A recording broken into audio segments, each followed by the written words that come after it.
अस्सलाम वालेकुम जी, Jawad Hafeez, stock market expert, life and business coach आपके साथ। सर, आज मैंने एक मूवी देखी शाहरुख खान साहब की, डंकी नाम की। और मैं समझता हूँ कि उनका पिछले कई सालों का बेस्ट काम उस मूवी के अंदर है। उसका टॉपिक बड़ा अच्छा है, वहाँ से उसको एजुकेट किया है और बड़ा अच्छा टॉपिक है जिस पर फिल्म बनाई है। आप लोग अगर हो सके तो ज़रूर फिल्म देखें, और उसमें बहुत से लेसन्स हैं। कुछ चीज़ें मैंने जो फाइंड की हैं वो मैं आपके साथ शेयर करना चाहूँगा, जो मैं ऑफ एंड ऑन कहता हूँ। पहली बात तो ये कि जो लोग मुल्क छोड़कर जाते हैं, अगर तो वो लीगल वे से जाएं तो कंपैरेटिवली उन्हें कम मुश्किलात का सामना तो तब भी होता है। लेकिन अगर ये डंकियां लगा के और इलीगल वे से जाएं तो उसमें उस फिल्म में बड़े सबक हैं कि जान से चले जाते हैं कुछ लोग, रास्ते में मारे जाते हैं और बहुत ज़्यादा मुश्किलात हैं, और आगे जाने के बाद भी बहुत मसले मसाइल हैं। दूसरी चीज़ उसके अंदर जो बड़ी क्लियरली मेंशन की कि अगर आप हार्ड वर्क करें, कंसिस्टेंट एफर्ट करें, वही हार्ड वर्क जो आपने बाहर जाके करना है, तो आप अपने मुल्क में भी, जिस मुल्क में हैं, तरक्की कर सकते हैं और एक अच्छे मुकाम पे पहुंच सकते हैं। और उसकी बहुत सी मिसालें हमें मिलती हैं, बल्कि बड़ी हैरान कुन हद तक मिलती हैं।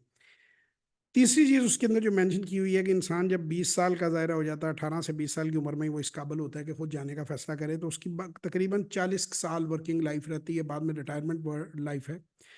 तो 40 साल की जो एक्टिव लाइफ है वो आप अगर दियारे गैर में गुजार देते हैं और वहाँ पे हार्डशिप करते हैं, तो पल्ले आपके कुछ नहीं रहता। अगर कुछ थोड़े से पैसे बना भी लें और रिश्ते खो दें, वालदैन को खो दें, बड़े कीमती ताल्लुकात, अपना बचपन, अपनी जवानी, अपनी सारी चीज़ों को आप वेस्ट कर दें, तो ये भी अगेन एक बहुत बड़ा पेनफुल है। तो बड़ी वाइजली अपनी ज़िंदगी का डिसीजन लें, सारे प्रोज एंड कॉन्स को स्टडी करके।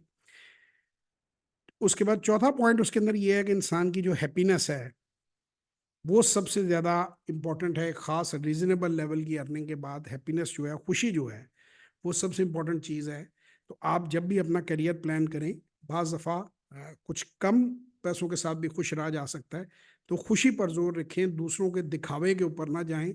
सक्सेस वो नहीं है जो लोग डिफाइन करते हैं, सक्सेस वो है जो हम खुद डिफाइन करते हैं। हम खुद कितने सेटिस्फाइड हैं, हमने खुद ज़िंदगी जो है वो कितनी जी है।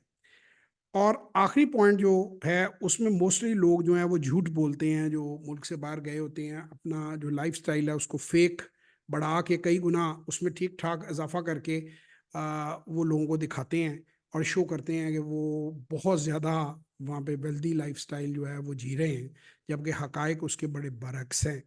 और वहाँ के अपने चैलेंजेस हैं। वही मैंने रेशो और प्रोपोर्शन देखी है। देखिए जी, मैं तो अब 34th ईयर, जैसे मैं बताता हूँ, मेरा बिजनेस में है। हमने इंजीनियरिंग की, मैंने अपने इंजीनियरिंग के क्लास फेलोज़ को भी देखा, स्कूल के क्लास फेलोज़ को भी देखा, कॉलेज के क्लास फेलोज़ को भी देखा। उनमें से एक बड़ी तादाद मुल्क से बाहर गए हैं, चंद एक को छोड़ के। बिल्कुल चंद एक हैं जिन्होंने गैर मामूली तरक्की पाकिस्तान में रहते हुए भी की है और बाहर भी की है। वही रेशो है, बल्कि यहाँ वालों की रेशो ज़्यादा है। बाकी तो मैंने एक एवरेज उन्हें लाइफ जो है वही गुजारते देखा है, जो यहाँ भी अगर पढ़ा लिखा है, क्योंकि मैं एक अच्छे तालीमी इदारों से पढ़ा हुआ हूँ। और एक इंजीनियर यहाँ पे भी आज से जो हम लोग कोई 96 के ग्रेजुएट्स हैं, तो उस ज़माने के जो ग्रेजुएट्स थे उनकी एक अच्छी प्लेसमेंट है हर जगह। यहाँ भी अच्छी लोग तनख्वाह ले रहे हैं, जो जॉब में है वो जॉब कर रहे हैं, जिन्होंने बिजनेस ऑप्ट किया उन्होंने बिजनेस से कुछ साल जॉब करके बिजनेस में चले गए। तो मुझे कोई ऐसी चीज़ नज़र नहीं आई अपने उन क्लास फेलोज़ के अंदर के जो मैं हसरत से देखूं। और यहाँ पे जो हमारे जो दोस्त पाकिस्तान में हैं वो देखें कि काश जो है वो हमारे पास भी हो। इनके भी घर बन गए, इनके पास भी गाड़ियाँ हैं, इनके बच्चे भी रीजनेबल लेवल के ऊपर एजुकेट हो रहे हैं, बल्कि माँ बाप को अपने हाथ से दफनाया जिनके फौत हो गए हैं, वो आखिरी उम्र तक उनके साथ रहे, उन्हें सपोर्ट किया। तो बहुत से दोस्त हमारे हैं, वो तो माँ बाप के मरने पे वो जब जो है जायदाद का बंटवारा होता है तो वो बेचने के लिए आते हैं, और उसे बेच के वो आखिरी उनका फुल और फाइनल होता है। और बच्चे वहाँ पे, ज़ाहिरी बात है, जो हम अब तो यहाँ पे बच्चे कंट्रोल करना बड़ा मुश्किल है, तो वहाँ तो बच्चे जो हैं उनकी अपनी मर्जी है, उनका अपना लाइफ स्टाइल है। वो पसंद नहीं करते पाकिस्तान में आना या उन लोगों के साथ। तो अब वो रिटायरमेंट पे कंफ्यूज भी हैं, अक्सर कंफ्यूज नज़र आते हैं कि रिटायर हो जाएंगे तो हम करेंगे क्या। वहाँ सबसे बड़ा मसला ये होता है कि वहाँ किसी के पास टाइम नहीं है किसी के लिए। वो सोसाइटी इतनी ज़्यादा मटीरियलिस्टिक हो चुकी है, उसमें मटीरियल इतना ज़्यादा है कि लोगों के पास जो है ना टाइम नहीं होता। और करोड़ापति लोग, अरबापति लोग जो है कुत्ते बिल्लियों के नाम जो है वो अपनी जायदाद छोड़ के दुनिया से चले जाते हैं। मैं बिल्कुल लोगों को डिप्रेस नहीं कर रहा, मैं बिल्कुल लोगों को मना नहीं कर रहा। सबसे पहले तो हिजरत सुन्नत है, ज़रूर करनी चाहिए। जो लोग मुल्क से बाहर जाना चाहते हैं उनको शौक से, और ख़ास तौर पे पढ़े लिखे जो लोग हैं, हाईली स्किल्ड लोग हैं, उन्हें ज़रूर अगर उनका दिल करता है उन्हें जाना भी चाहिए, लीगल तरीके से जाएं, 2-2 4-4 साल रहें। अगर आपकी समझ में आता है, वही मेरी तो ज़िंदगी में वही अप्रोच है जो मैं स्टॉक मार्केट में लोगों को अप्रोच कहता हूँ कि एक लिमिटेड रिस्क के साथ मार्केट में आओ। आप 2 साल 3 साल 4 साल वहाँ रह के देखो, अगर आपको लग रहा है कि वहाँ ग्रोथ होगी, वहाँ ज़्यादा अच्छी लाइफ है, वहाँ पे रह जाओ। नहीं तो अपना पासपोर्ट भी एक आपको एडिशनल मिल जाता है अक्सर, अगर आप लीगल वे से गए हुए हैं तो अपना दूसरा सेकंड पासपोर्ट लो और वापस अपने मुल्क आ जाओ और आके ज़िंदगी स्टार्ट करो। और ऐसा भी हमारे बहुत से दोस्तों ने और लोगों ने किया है। तो तीनों मॉडल कामयाब हैं। लेकिन सबसे बुरे वो डंकी वाले जो हैं, वो अब डे बाय डे देखें, इमिग्रेशन लॉज सख्त हो रहे हैं, उन मुल्कों के अंदर भी सख्ती बढ़ रही है। 50s में, 60s में, 70s में होता था, लोग फ्लाइटें पकड़ के चले जाते थे, इधर उधर से बॉर्डर क्रॉस कर जाते थे। अब जो है वो बहुत ज़्यादा सख्तियाँ हो गई हैं इस मामले में। और आप जब वहाँ जाते हैं, ना आप हॉस्पिटल जा सकते हैं, ना आप डॉक्टर को दिखा सकते हैं, ज़रा बीमार और बंदे नहीं होना है, ना आपका कोई स्टेटस होता है वहाँ पे, ना आपको बैंक में अकाउंट खोल सकते हैं, ना लीगल तरीके से आप कोई चीज़ कर सकते हैं। तो मेरा आपको ये मशवरा है कि एक तो ये डंकियों शंकियों वाले लोग तो बिल्कुल ना जाएं, अपने ही मुल्क में कुछ कर लें, यहाँ बन जाएगा। और वहाँ पे जितनी रोज़ी आप पिक्चर, मैं शायद चूँकि 13-14 साल की उम्र से उन ममालिक में जाता रहा हूँ, यूरोप अमेरिका मैंने फिरा हुआ है, उस उम्र में फिरा हुआ है, तो मुझे इसीलिए कोई ऐसी अट्रैक्शन नज़र नहीं आई, क्योंकि मैंने तो वहाँ पे लाइफ को काफ़ी टफ देखा है। वहाँ काबल बंदे की ज़रूरत है, जिस तरह के हमारे मुल्क के लोग हैं, निकम्मे निखट्टू बातें करने वाले, हवाई पुल बनाने वाले, 90% यूथ हमारी ऐसी है। इनकी वहाँ कोई ज़रूरत नहीं है, ये काम नहीं उतना कर सकते। वहाँ तो सर वो बैठने की इजाज़त नहीं देते। अगर 8 घंटे शिफ्ट है आपकी, आप किसी स्टोर में खड़े हैं तो आप खड़े हैं, बेंच नहीं है। यहाँ पे तो बैठ के गप्पे मार रहे होते हैं। हम जाते हैं किसी जगह जाएं तो वहाँ पे स्टाफ तो गप्पे मार रहा होता है। तो वहाँ पे ऐसी कोई चीज़ नहीं है और बहुत टफ है। हाँ, हाईली क्वालिफाइड लोग हैं या हाईली स्किल्ड लोग हैं, दो चीज़ें हैं, हाईली क्वालिफाइड और हाईली स्किल्ड।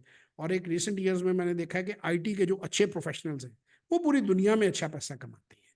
वो इधर भी खुश हैं, वो उधर भी खुश हैं। तो बहरहाल जी, आप अपना डिसीजन लेने से पहले, मकसद इन सारी वीडियोस का यही है, किसी को क्रिटिसाइज करना मकसद नहीं है। मुल्क सारे अल्लाह के हैं, ज़मीन सारी अल्लाह की है।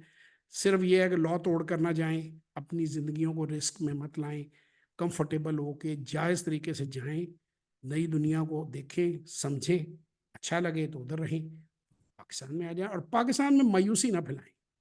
पाकिस्तान बड़ा अच्छा मुल्क है, यहाँ बहुत कुछ हो रहा है। यहाँ पे मायूसी हर वक्त जो लोग फैलाते हैं वो गलत बात है। हमारे लोग नाशुक्री करते हैं। देखें जी, आप उर्तुगल गाजी देख के आप सबका दिल कर रहा था कि घोड़ा लेके और तलवार लेके एक एक सड़क के ऊपर निकल आए। आपके इंटर बैंक का इंटरेस्ट रेट 20% है, उनका 40% है, 21-22% है। आपका शरह सूद उनकी 40% है। आपकी इन्फ्लेशन 40% पे है, टर्की की 80% पे है। तो आप इधर भी उर्तुगल गाजी को देखें ना। बात यह है कि मुल्क सिर्फ पाकिस्तान और अमेरिका के दरमियान कोई 150 पौने 200 मुल्क और भी हैं। उन सब मुल्कों को देखें, इंग्लैंड की इकोनॉमी को देखें, इस वक्त बड़ी बुरी हालत में है। तो ऐसी कोई बात नहीं है कि बाहर आप जाएंगे तो नोट छापने शुरू हो जाएंगे। तो ऐसी, और डंकी बड़ी रियलिस्टिक फिल्म बनी हुई है, बड़ी ही रियलिस्टिक फिल्म है। और उसमें जो उन्होंने दिखाया कि उसको पूछता है, वहाँ पहुँचता है कि तुम ये तस्वीरें करते थे, तो कहता है मैं अब झूठ भी ना बोलता अपने माँ बाप से, उन्हें बताता कि मैं गटर खोलता हूँ यहाँ पे, तो मेरे नोटों में से भी उन्हें बदबू आने लगती। तो मैंने तो यही देखा है। मैं जब 12-13 साल की उम्र में पहली बार जब मैं टोरंटो एयरपोर्ट के ऊपर मैं लैंड किया, तो वहाँ पे मैंने देखा कि सफाई करने वाले सारे एशियंस थे जो टाकियाँ मार रहे थे, वो मॉप मारा करते थे उस ज़माने में।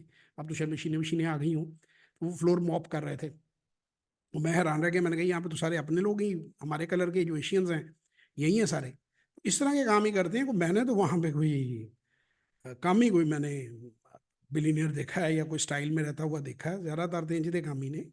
तो बहरहाल कुछ डॉक्टर्स वगैरह हैं कहीं अमेरिका में वेल प्लेस्ड हैं, सुना है, और देखे भी हैं हल्के फुल्के। ज़्यादातर तो ऐसे ही हैं और जॉब्स कर रहे हैं। वो पेट्रोल पंप पे पेट्रोल डाल रहा है, कोई इस तरह के छोटे मोटे काम कर रहा है। कोई मैंने नहीं देखा वो बंदा जो है वो कोई स्टाइल में रह रहा हो। वो यहाँ आके वो झूठ बोलते हैं, लंबी लंबी छोड़ते हैं। अब जिन गाड़ियों में तस्वीरें उन्होंने खिंचाई हुई हैं वो पता है रेंटा कार की हैं, दोस्तों की हैं, शोरूम पे हैं। ऐसा मुझे कोई, जिस जिसके पास भी गया हूँ, मुझे कोई लगा नहीं किसी का ऐसा लाइफस्टाइल कि मैं ऐसा मैं सोचूं कि हसरत से कि काश हम भी यहाँ पे होते। बल्कि ये सोचा कि यार है थी हकीकत तो बस अपनी जगह पे ही हम ठीक हैं। अल्लाह का शुक्र है, तो हम बड़े मज़े में रहते हैं। बाकी बहरहाल खैर, आपको जिसको जो सूट करे वो करे, लेकिन चेक्स एंड बैलेंसेस के साथ डंकी फिल्म ज़रूर देखें। I am sure you will enjoy. बड़े अरसे बाद शाहरुख खान साहब ने कोई, जिसे कहते हैं सेंसेबल फिल्म में काम किया, वरना वो तो उनकी तो फिल्में कोई बहुत ही मुश्किल किस्म की फिल्मों में काम करते हैं जिसमें एंटरटेनमेंट तो शायद हो लेकिन कोई सबक नहीं होता, लेकिन ये बहुत अच्छी फिल्म लगी मुझे। थैंक यू वेरी मच जी, इंशाल्लाह फिर किसी और वीडियो में आपसे मुलाकात होगी, तब तक के लिए खुदा हाफिज़।